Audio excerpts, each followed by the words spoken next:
YouTube, what's good with it, man? It's your boy Neo Cannabis, and I'm back with another video. So in this video, we're going to discuss whether you should hop on this spray pack trend that you're seeing within 2025. And, if you're a vendor, whether you should start incorporating this onto your menu and focusing on this product trend. So if you're new to the channel, my name is Neo Cannabis.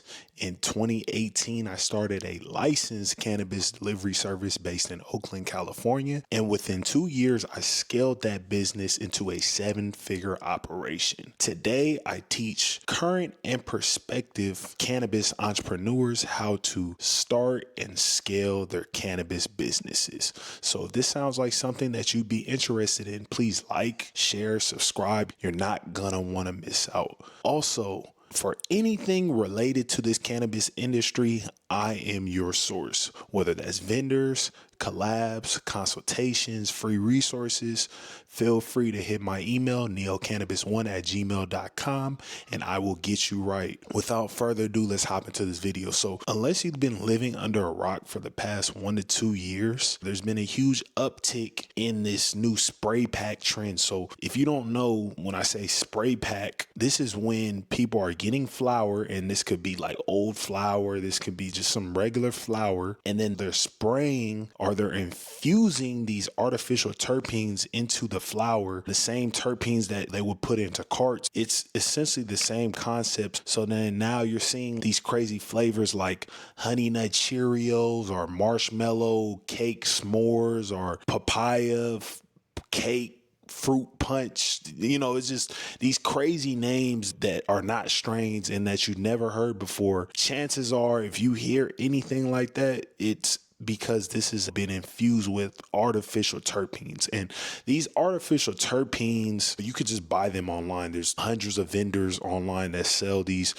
different artificial terpenes. And like I said, glazed donut, Oreo s'mores cake, any of these crazy names and crazy flavors that you can think of. And when you actually smell the flour, it actually smells exactly like whatever they're describing. So if it's like some type of bubble gum, it's chances that it will smell actually like bubble gum, which is crazy because most of the times weed doesn't smell like whatever the strain name is. Yeah, gelatos and things like that, they do have like a sweet smell, but bubble gum, there's no way weed can actually smell like bubble gum. If the smell is just too potent, if it just feels unrealistic and artificial, chances are it is spray weed. And I'm not gonna go too deep down that rabbit hole, but we're not too sure if this is actually healthy, smoking this spray weed, because it's so new. We don't know the long-term effects on smoking terpenes and all these artificial flavors. But back to what the whole video is about, whether you should hop on this trend. If you're a vendor or you're a brand, should you start having products that are artificially flavored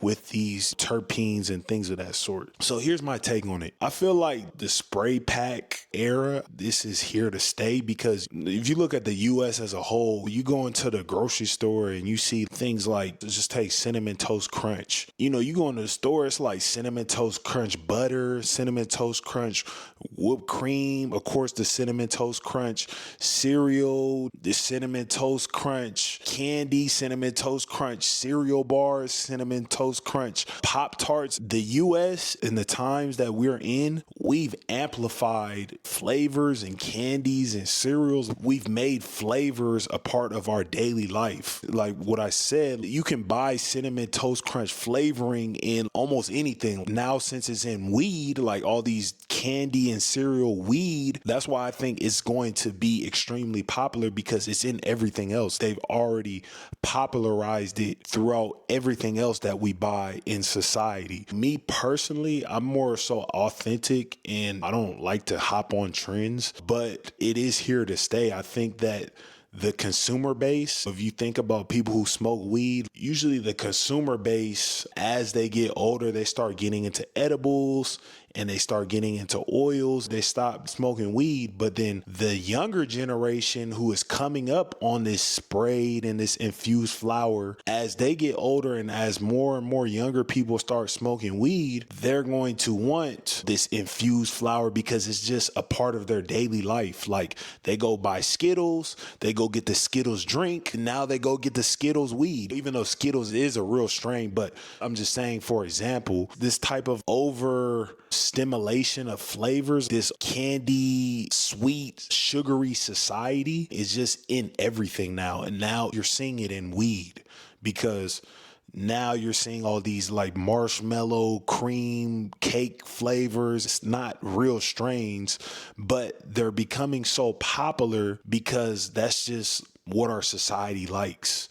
especially in America. I can't speak for other countries, but in America, we're one of the most obese societies. We love sweets, we love candy, we love cereal. So it would only make sense to make that popular within cannabis. Again, I do think the infused flower market or the infused flower trend is here to stay, because the new smokers are the younger kids who like all of these sweets and things of that sort.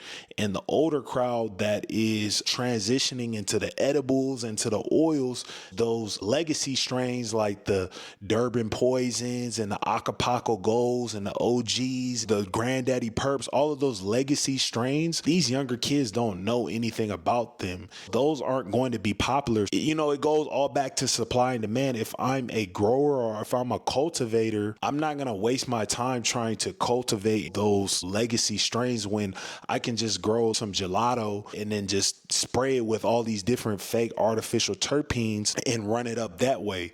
And it's way less of a headache for me than trying to cultivate all these different types of strains when I could just grow one strain and I could spray it with 10 different flavors and break it down that way. As far as 10 pounds is this marshmallow flavor, 10 pounds is this cherry gushers flavor. That's where I see the industry going as far as this infused weed or this spray pack generation is concerned. And just like vape cartridges, those are so popular. A lot of young people already smoke that. So if they do smoke weed, they're going to want to smoke something that is similar to those vape cartridges, all those flavorings and those artificial terps that are in those vape cartridges. So they're going to want to smoke flower that tastes just like the vapes. That's why those legacy strains, those aren't going to be popular with this younger generation. Overall, in conclusion, I do think that this infused flower trend is here to stay. But what do you guys think? Do you think it's here to stay? Do you think it's bullshit? Do you think, it's just going to be a flash in the pan and 2 years from now, people are going to stop doing that? Just what are your thoughts? Let me know down below in the comments. If this video brought you any type of value, please like, share, comment, subscribe if you're new.